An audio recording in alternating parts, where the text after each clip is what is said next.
Absolutely. I called a couple agents on the way because I said, how do I get the data without having it? It's been a renewed partnership with you all because of the same thing. We've seen inventory go on last long time, and we need to make sure they have that value. And I have so many associates who have said, some of the front ones from 2018 that have said, I never stopped using it, but it means so much more to my consumers now. And he said, for some reason, they're so much more tuned into how are you going to market my property? What does it look like online?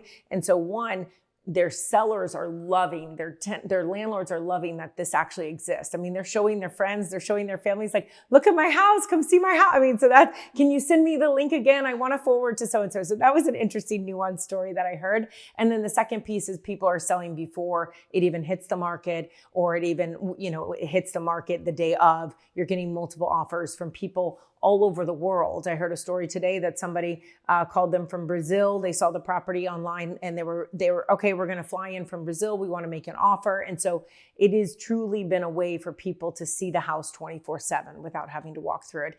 And it makes the most sense for rentals. I talked to somebody who did for a landlord, and they said it eliminated the showing requests, but increased the offers, which I thought was interesting, right? And it's because in a 2-bedroom, 2-bath, you can actually probably get a pretty good feel of how it feels online and without bothering the tenant. The biggest issue with landlords and relisting for lease is the tenant's hard to schedule. What does it look like? What condition? Are they going to clean it prior? So the Matterport gives you an opportunity to create it how you want, and then really up the level of showing when people actually walk through it. Whereas sometime with a tenant, you never know what you're going to get when you walk through it.